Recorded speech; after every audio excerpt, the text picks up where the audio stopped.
عرض سلام و همه دوستان. یک پیامی که من دارم پیام انجمن قلبی‌وایی افغانستان است. من خلاص از این برنامه میگم. انجمن قلبی‌وایی افغانستان یا افغانستان کاردیوواسکولار اسوسییشن در سال 2014 تأسیس شد، یعنی 10 سال از عمرش می‌گذره و کار بسیار زیاد کردن.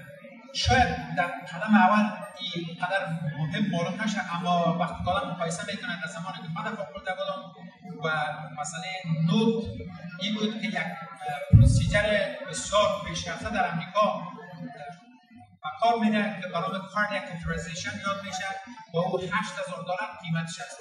کل مبلغ این مقدار. امروز دکترای افغان در افغانستان کاردیاک کاتتریزیشن میکنن، استنت میمانن، مثلا کارهای مهم میکنن و اون سویی که یک آدم توقع داره که در امریکا و اروپا باشه، اگر به اون سویه نیست، یک آغاز بسیار خوب است، یک آغاز بسیار مثبت است و دکترایی که این قسمت کار میکنن اونا به هیچ چیز ضرورت ندارن. یگانه چیزی که ضرورت دارن سپورت معنوی و سپورت علمی دوستایی که در این مسلک هستن یا در هر مسلک دیگه که در رشته طبابت هستن.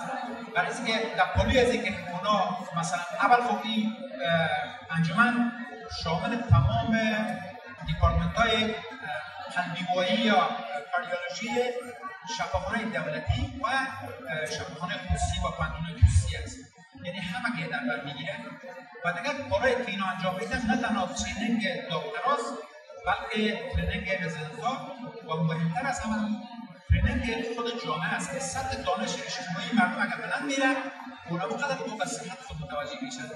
مسئله مهم دیگه که امروز برای هر کس مسئله جالب شده مسئله خانم‌هاست.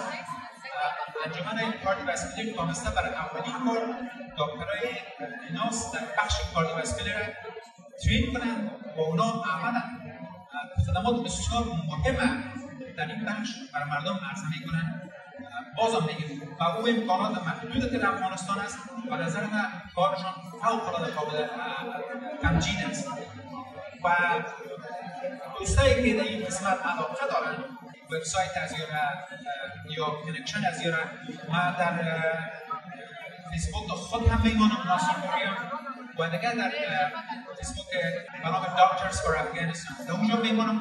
کسایی که علاقه دارن هیچ چیز یعنی کمک کم نیست، کمک دانش علمی و تجارب دیگه هیچ مسئله مادی نیست. برای اینکه اگر کمک مادی ضرورت میگید میلیاردها دلار کار بسیار کم شد، یعنی پول ضرورت نیست. دانش هم تعداد زیاد مردم دارن. یگانه چیزی که هست همین ویل پاور است که اونا علاقه داشته باشن که وطن ماست که تولد شدیم، تربیت شدیم یا حتی کسایی که در اینجا تولد شدن، افغانایی که اینجا تولد شدن بسیار علاقه دارن که این کمک‌ها رو بکنن. دیگه من همین در وبسایت دکتر فور افغانستان، در فیسبوک دکتر فور افغانستان و در گروه دکترز فور افغانستان میمونم. کسایی که علاقه دارن خصوصا دکتر سلوا ضرور نیست که تنها دکتر باشه، نرس، فارماسیست یا هر منصوب تیمی دیگه میتونن این بخش راهنمایی بکنن، نظر بدن چه کارایی بکنن. برای اینکه تجارب یک چیز بسیار ارزش است.